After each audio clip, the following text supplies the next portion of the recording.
AC Milan resmi membuka pembicaraan dengan FC Porto terkait kemungkinan transfer striker asal Meksiko Santiago Giménez. Menurut laporan Milan News, kedua klub sudah menggelar pertemuan langsung untuk membahas peluang kesepakatan.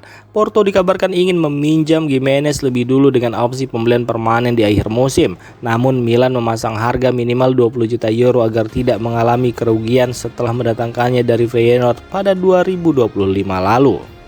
Santi Giménez sendiri disebut tidak masuk dalam rencana tim musim ini setelah sempat mengalami cedera pergelangan kaki serius yang membuatnya harus menjalani operasi. Kondisi fisik serta keterlibatannya bersama timnas Meksiko di Piala Dunia 2026 juga membuatnya absen dari tur pramusim AC Milan ke Australia.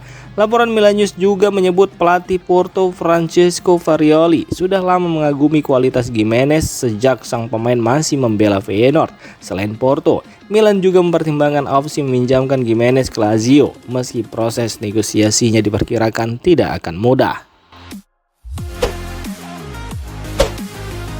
Ribuan supporter AC Milan memadati Basilica San Ambrogio Milan pada 4 Agustus 2026 kemarin untuk memberikan penghormatan terakhir kepada legenda klub Franco Baresi. Mantan kapten Rossoneri itu meninggal dunia di usia 66 tahun setelah menjalani perawatan akibat nodul paru-paru yang didiagnosis pada Agustus 2025.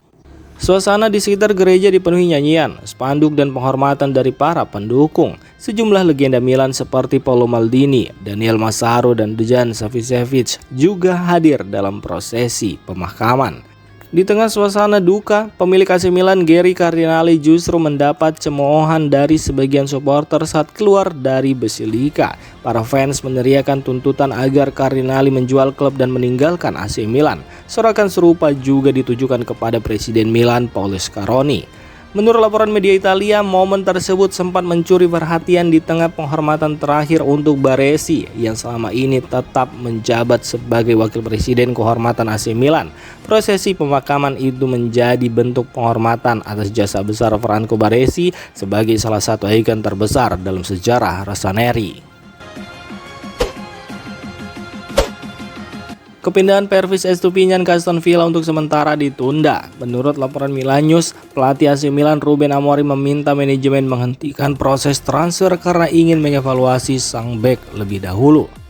Sebelumnya negosiasi antara AC Milan dan Aston Villa disebut sudah hampir mencapai kesepakatan. Namun setelah rapat internal klub, Amorim memutuskan mempertahankan Estupiñán untuk mengikuti latihan pramusim dan tur tim ke Australia.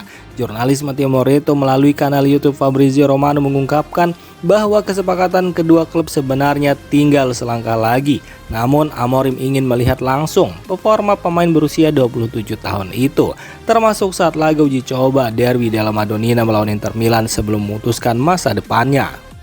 Menurut Milan News, Milan memang masih fokus melepas beberapa pemain sebelum mendatangkan rekrutan baru. Karena itu keputusan Amorim membuat proses transfer Estupiñán untuk sementara tertunda. Musim lalu, penampilan Estupiñán bersama Milan dinilai belum memuaskan. Satu-satunya momen yang paling diingat adalah gol penentu kemenangan di laga derby. Sementara posisi bek kiri kini mulai diisi Davide Bartesaghi. Di sisi lain, Aston Villa tetap berminat memboyong Estupiñán. Pelatih Unai Emery dikabarkan ingin bekerja sama lagi dengan mantan anak asuhnya di Villarreal. Kini keputusan akhir transfer akan bergantung pada hasil evaluasi pelatih baru AC Milan, Ruben Amorim.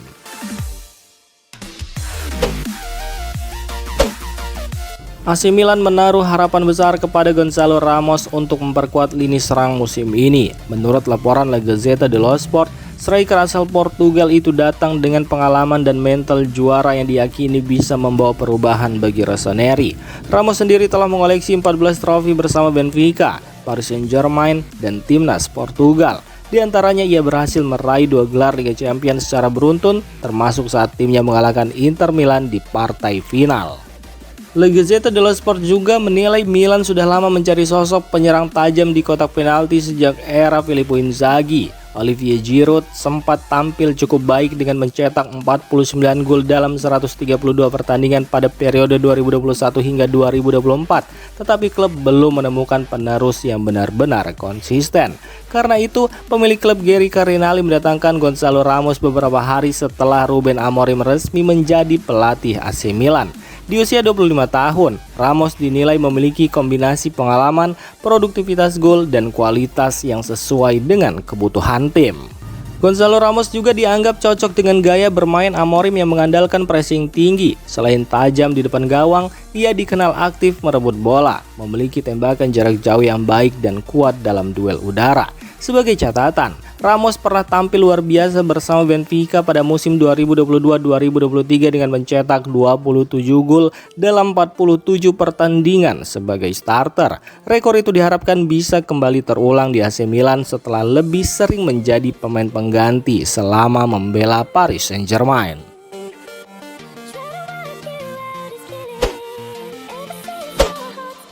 AC Milan menghadapi kendala di bursa transfer jelang bergulirnya musim baru. Menurut laporan Corriere dello Sport, lambatnya penjualan pemain membuat janji pemilik klub Gary Carinali untuk memperkuat skuad Ruben Amorim terancam tidak terpenuhi.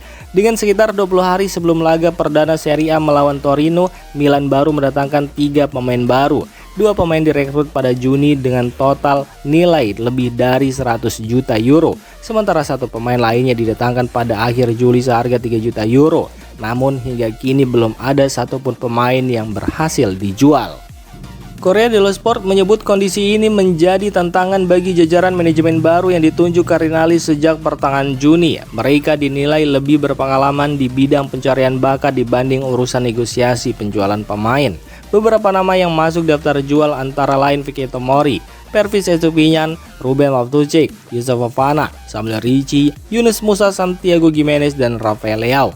Namun belum ada transfer yang mendekati kata sepakat. Bahkan rumor kepindahan Rafael Leao ke Liga Turki juga belum menunjukkan perkembangan. Sementara negosiasi Yusuf Fofana dengan Crystal Palace dikabarkan mulai mereda.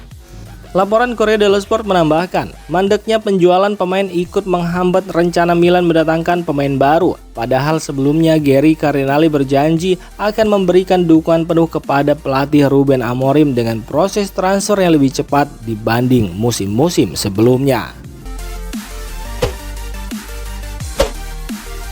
Christian Pulisic dipastikan tetap menjadi bagian dari AC Milan setelah rumor kepindahannya sempat mencuat dalam beberapa waktu terakhir. Laporan Calciomercato.com menyebutkan peluang pemain asal Amerika Serikat itu bertahan di San Siro kini menjadi skenario yang paling realistis.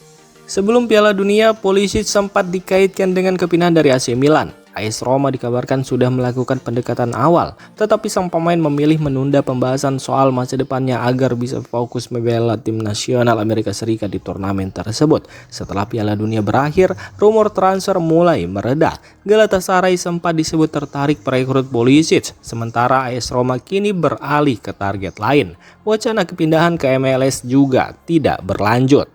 Menurut Calciomercato.com, Pulisic kini diproyeksikan tetap menjadi salah satu pemain penting AC Milan di bawah pelatih Ruben Amorim. Pemilik klub Gary Carinali juga disebut berkomitmen mempertahankan sang pemain dan berencana membahas kontrak baru dengannya. Di sisi lain, Pulisic masih fokus menjalani pemulihan cedera. Ia telah kembali ke pusat latihan Milanello sejak 30 Juli, tetapi tidak ikut dalam tur pramusim AC Milan. Pemain berusia 27 tahun itu masih menjalani perawatan akibat cedera yang dialaminya saat membela Amerika Serikat di Piala Dunia melawan Belgia.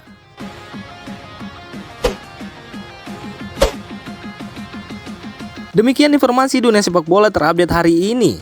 Untuk kamu yang gak mau ketinggalan seputar informasi sepak bola Eropa, silahkan like, subscribe, dan share video ini.